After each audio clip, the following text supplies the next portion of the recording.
પૌરાણિક કથા અનુસાર માતા અહલ્યા મહર્ષિ ગૌતમના ધર્મપત્ની હતા. જ્ઞાનમાં અનુપમ વિદુષી માતા અહલ્યા સર્વગુણ સંપન્ન અને સ્વર્ગીય રૂપથી સંપન્ન હતા.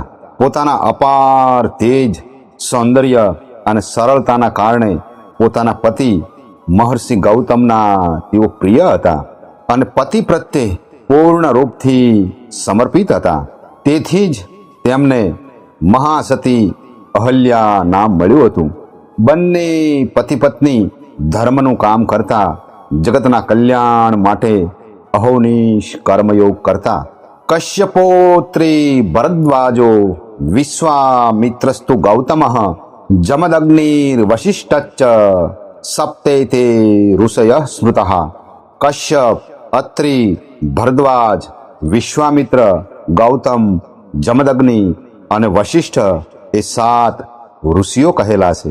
એવા મહાન મહર્ષિ ગૌતમ અને માતા અહલ્યાનો ભવ્ય અને દિવ્ય આશ્રમ હતો.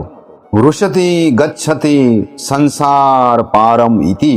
ઋષિ અને ઋષિ પત્ની સંસારના ઇહલોક અને પરલોકનું દર્શન કરાવી માનવને સાચો ધર્મ શીખવાડે છે. ઋષિ મંત્ર દ્રષ્ટા હોય છે.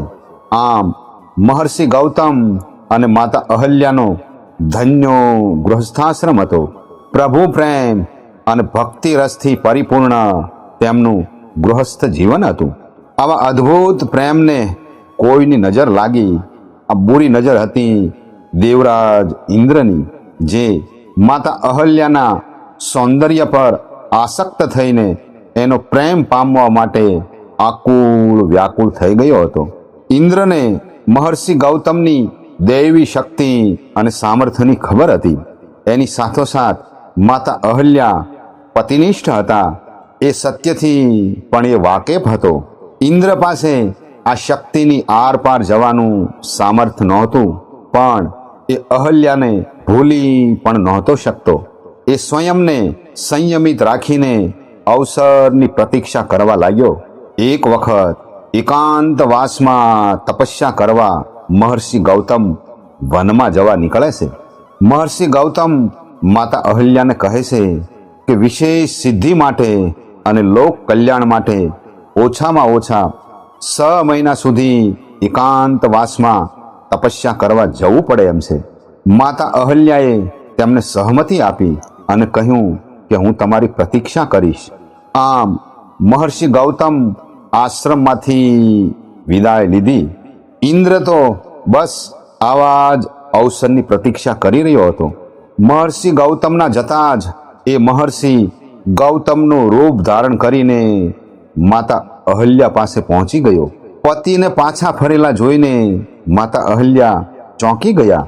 તો ઋષિના રૂપમાં રહેલા ઇન્દ્રે પ્રેમ જતાવતા કહ્યું કે તારા સૌંદર્ય પાસે મારું વનમાં જવું અસંભવ બનાવી દીધું છે.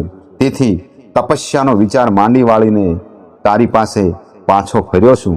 પતિના રૂપમાં રહેલા ઇન્દ્રના મુખે આવી વાત સાંભળી માતા અહલ્યાનું મન મંદિર ખીલી ઉઠ્યું અને એ બંને પહેલા કરતા વધારે પ્રેમથી જીવનનો આનંદ લૂંટવા લાગ્યા.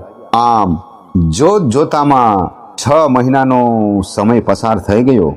એક દિવસ વહેલી સવારે આંગણામાં પોતાનો ચીર પરિચિત અવાજ સંભળાયો. જ્યારે અહીં ઇન્દ્ર ઋષિનું રૂપ ધારણ કરીને સૂઈ રહ્યો હતો. એક જ પળમાં માતા અહલ્યાને અનર્થનું જ્ઞાન થઈ ગયું. મહર્ષિ ગૌતમની સામે જઈને માતા અહલ્યા બેબાકળા થઈ એમના ચરણોમાં ઢળી પડ્યા. ત્યાં સુધીમાં તો ઇન્દ્રને પણ ઋષિના આવવાનું ભાન થઈ ગયું હતું. ઇન્દ્ર ત્યાંથી ભાગી નીકળ્યો. આ બધું વીજળી વેગે બની ગયું.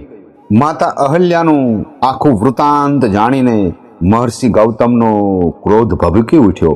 તરત જ તેમણે શ્રાપ આપ્યો કે જે સ્ત્રીને પોતાના પતિના સ્પર્શનું ભાન ના થયું એ જીવિત ના રહી શકે.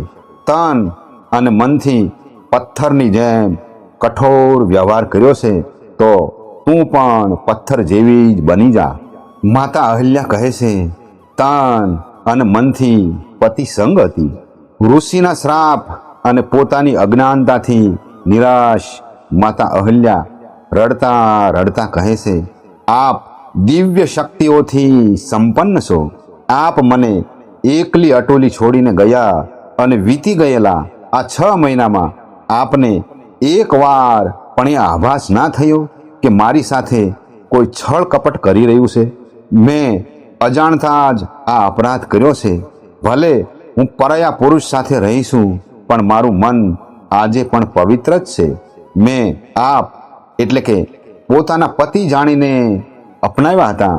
તન અને મનથી હું પોતાના પતિ સાથે જ હતી.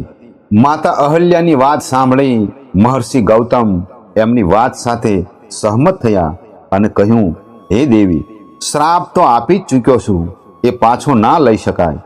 પરંતુ ત્રેતા યુગમાં ભગવાન વિષ્ણુ શ્રી રામના રૂપમાં અવતાર ધારણ કરશે અને વનવાસ દરમિયાન તમને સ્પર્શ કરશે. એમના એ પાવન સ્પર્શથી તમારું પાપ ધોવાઈ જશે અને તમે પાછા સ્ત્રી રૂપ પ્રાપ્ત કરશો.